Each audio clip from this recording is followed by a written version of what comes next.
Safety is essential for any pro. Keeping gear on helps keep you on the job.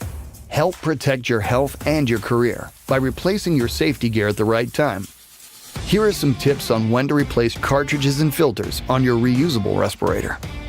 For reusable respirators, a change schedule is necessary to determine how long cartridges can be used for.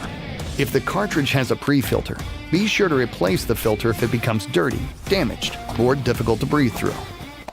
A change schedule for chemical cartridges is based on a variety of factors, including the type of cartridge, the concentration of the airborne contaminants, how intense the work rate is, and the temperature and humidity.